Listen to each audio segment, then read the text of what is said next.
Apakah Ahmad Dhani kebal hukum? Pertanyaan ini tuh sekarang sedang diuji dalam kasus pelaporan terhadap dirinya di Bareskrim Polri. Musisi terkenal sekaligus anggota DPR ini dilaporkan ke polisi karena dianggap melecehkan nama marga di Nusa Tenggara Timur. Dhani ini memang terkesan sembarang bicara. Dia ini kan sudah jadi anggota DPR ya, tapi cara dia bercanda itu sungguh rendahan.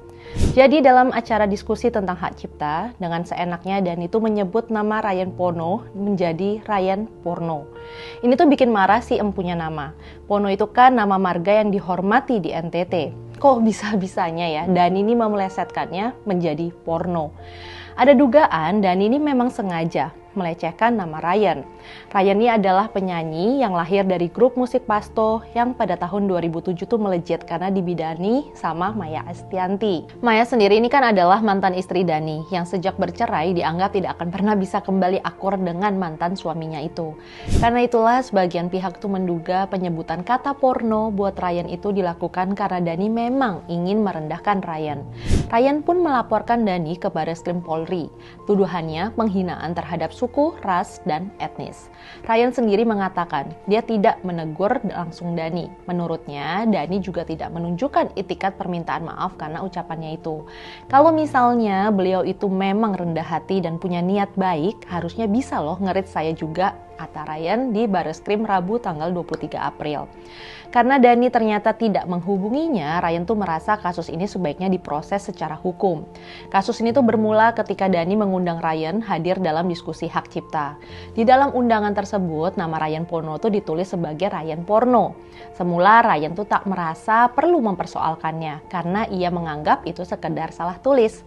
Tapi dia menjadi marah ketika diskusi hak cipta berlangsung, Dhani itu kembali menyebut nama Ryan menjadi Ryan Porno. Yang marah bukan hanya Ryan, tapi juga keluarganya.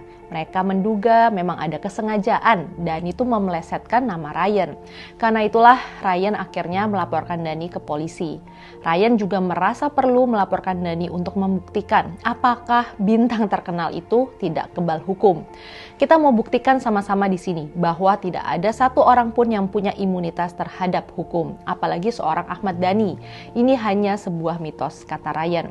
Sekedar catatan ya, seorang anggota DPR memang memiliki apa yang disebut hak imunitas. Jadi menurut undang-undang, anggota DPR tidak dapat dituntut di depan pengadilan karena pernyataannya, baik secara lisan maupun tertulis, di dalam rapat DPR ataupun di luar rapat DPR yang berkaitan dengan fungsi serta wewenang dan tugas DPR. Karena itu, Dhani bisa saja menggunakan hak imunitas itu untuk melindungi diri dari gugatan Ryan. Di sisi lain, karena adanya hak imunitas itu, Ryan tidak merasa cukup untuk hanya melaporkan Dhani ke Bareskrim. Ryan juga melaporkan Dhani ke Mahkamah Kehormatan Dewan. MKD DPR berhak untuk mengawasi pelaksanaan hak imunitas. Jadi, kalaupun Dhani dianggap tidak bersalah secara hukum, dia tetap bisa diputuskan melakukan pelanggaran etika oleh MKD dan memperoleh sanksi etika. Kita lihat saja perkembangannya. Gimana nih menurut Bestipis? Komen di bawah ya.